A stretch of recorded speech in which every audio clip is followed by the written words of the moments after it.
I got to do something with Michael Jackson. So I heard an acoustic bass sound, and I was like, the first thing I thought was, man, that's Michael Jackson right there. So I had to program, again, I had to program each note and make sure that each note didn't resonate. So here's my pattern. I go from my first note on the left, I go down one more, and this is what makes it tough. I had to go back up and skip back down, go up, skip down, skip back up.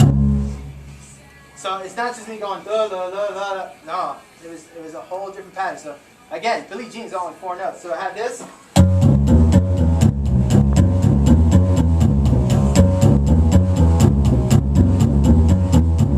Right?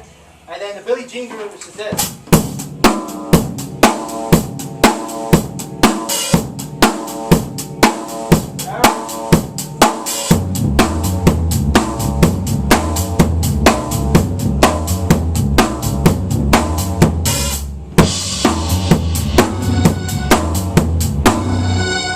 I'm hitting 2 pads at a time, so I can get that. All right. After that, what I wanted to do is I wanted to solo over this stuff. So solo,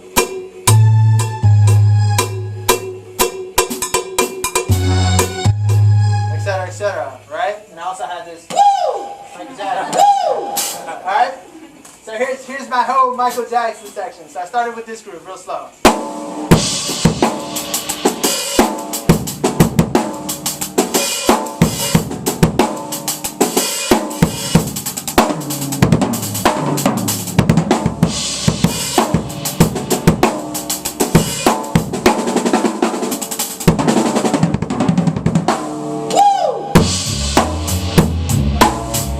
So here's it full speed. So 1, 2, 3.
That part stressed me out a lot.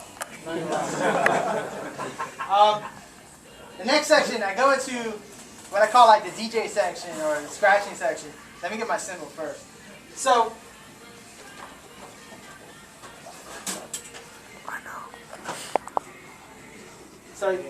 this mono makes this, but I took this part off and used it in the drum-off.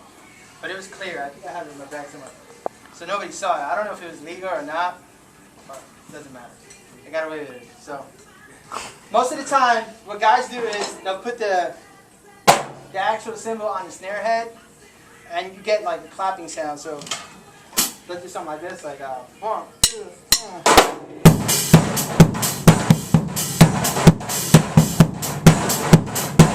etc., etc. So I said, I'm not going to do that because everybody's going to be like, oh, this guy's copying so-and-so, blah, blah, blah, blah. I didn't want to go there. So I said, I was just experimenting. I really was experimenting. So then I literally just flipped my snare over one day and just went like this. And I was like, yo, that sounds cool. I said, let me see what I can figure out here.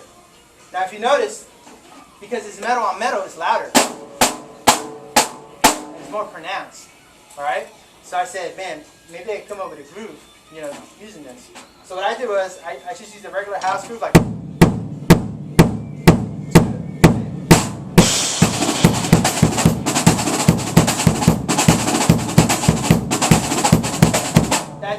That, it's just left, right, right.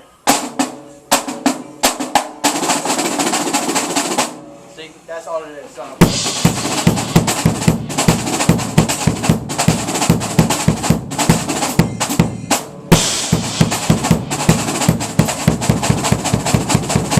And right there, all I did was I doubled what my right hand was doing to make it sound like that. Any questions on that? That's pretty straightforward, right? So, it worked out in LA because it was mic'd and you heard it through the whole arena. It was so dope. I was like, yeah, it worked, cool. After that, I dropped that sucker and I went into this groove. Originally the groove was this, without any of the scratching. I was just going.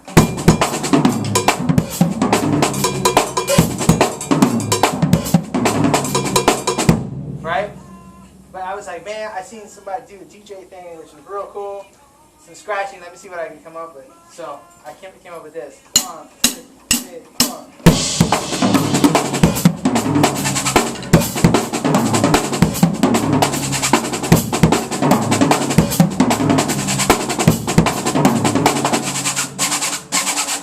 Alright, and then all I did, literally, I don't recommend this because your snares start getting bent. So you do it on a cheap snare drum. All I did, depending on how much pressure you put on the actual snares, it'll affect the pitch of it. So if I don't put enough, I get a low pitch. If I put enough, I get a higher pitch. Does that make sense? So that's how I got the DJ thing. And then I said, man, I'm going to incorporate octopad. Now literally, my pads, which is seriously, 3, 4, 1, 2, 3, 4. 3, 4, 1, 2, 3, 4. And I just repeated that pattern over and over again, using the groove inside of it. So here we go. Here's the groove. 1, 2, 3. That's it.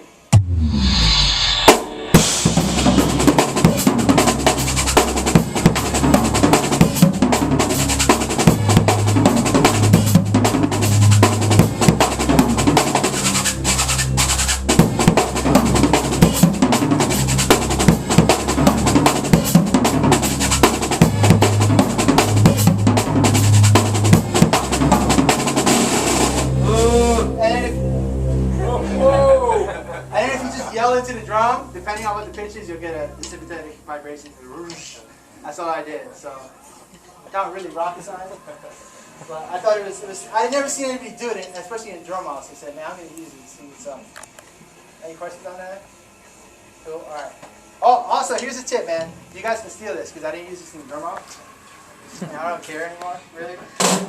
So, if I take the stick and I go in a circle motion, counterclockwise, I get like a slowdown effect on the DJ thing, so something like this.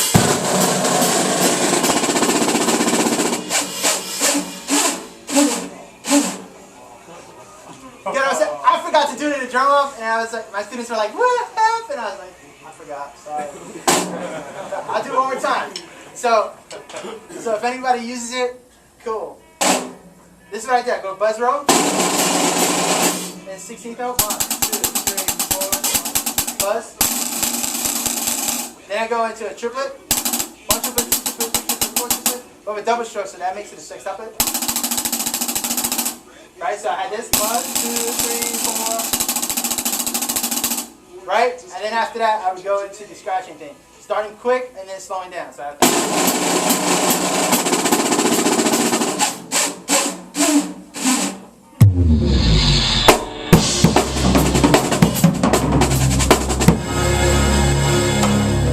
That's what was supposed to happen, but it's all good.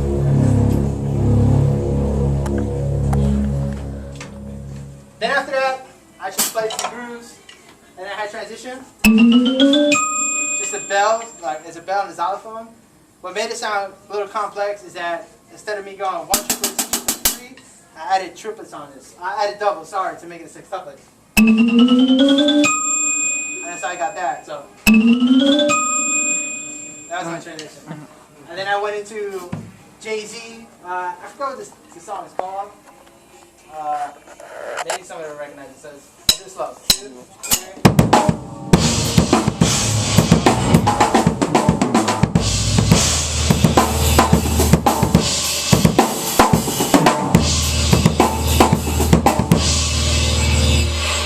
Show me what what you got, right? Yeah. Okay, so I went into that. That's all it was. Now, see, 822, cool. I'm running out of time. Next section, this is the hardest one for me, hands down. But it's the montuno section. I'm Puerto Rican, so I wanted to incorporate a Latin twist to this and do it authentically. Like every drum out that I've seen, like guys don't do this authentically. So I said, you know what? It's time that it's done right, and I want to showcase that. But before that, the clave, and this is what we call a 3-2 rumba clave. 1, 2, 3, 1, 2. 1, 2, 3, 1, 2. All right. Now you can think of that in 2/4, and that's the normal application of what usually happens. What I wanted to do is with the clave, you can play it in 3. So instead of this. 1, 2, 3, 1, 2 verses. So what I do is I set myself up like this. Everybody thinking that I was going to go here. But I didn't go there, I went here.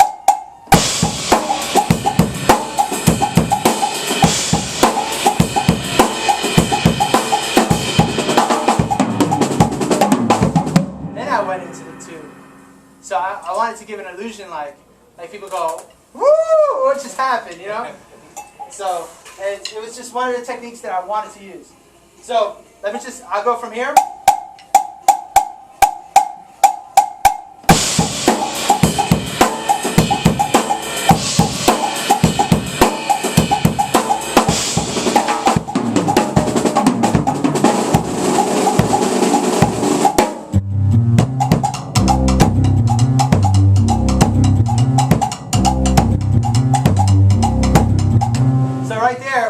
What I incorporated was the bass line. What we call a cascara pattern on the right hand. Cascara means shell, so normally it would be. But I just played on the brim because the microphone was close to it. So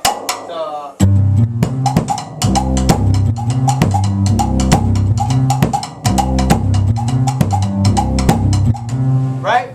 Then I said, all right, I'm going to solo this. I'm going to make this happen. So this was my melody. 2, 3, 4. And I'm solo over it. So,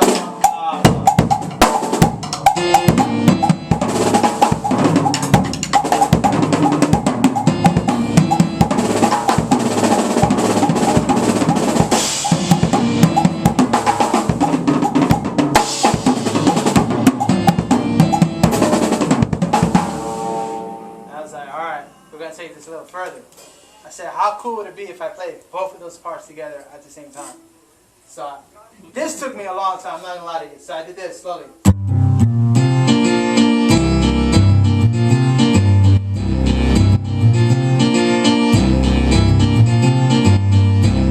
said, alright. As if that wasn't hard enough, I said, I'm going to put the clave over it. So I started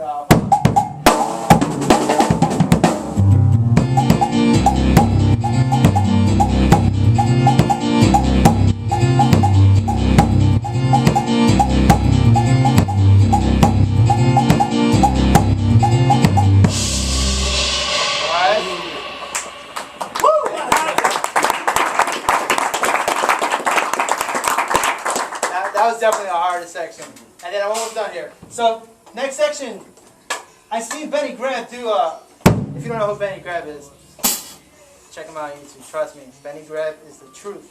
Alright, so what he does is this. He goes from the bass drum to the hi-hat, back and forth.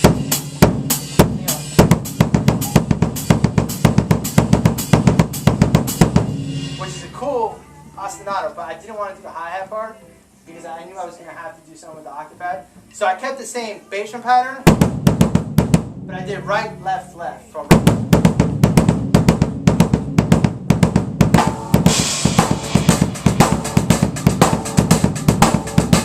but you can also modulate that, keep the same bass drum pattern, and think of it in a triplet form. So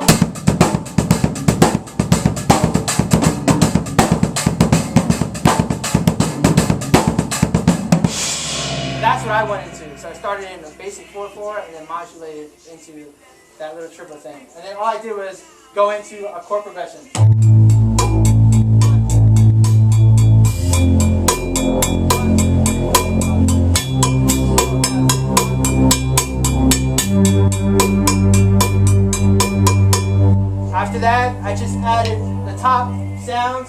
a full chord. So I had this.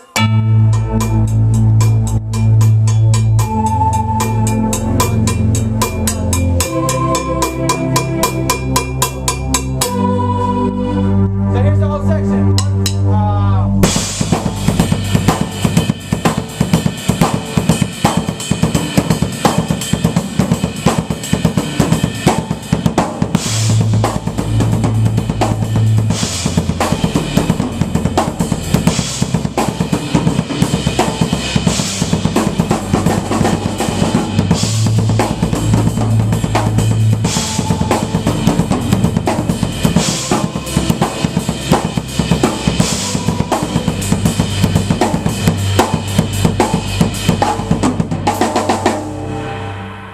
Section here, and I was like, yo, I want to go crazy here, like solo over hits. So here's my hits. I don't have too much time, but here's go. 1, 2, 3, 4, 5, 6. 4, 5, 6. 1, 2, 3, 4, 5, 6. 1, 2, 3, 4, 5, 6. 1, 2, 3, 4, 5, 6. 4, 5, 6. 1, 2, 3, 4, 5, 6. Let me get this out of the way. Some people on YouTube thought I'm a school teacher, so some people thought I wore this Sandy Hook thing to get points.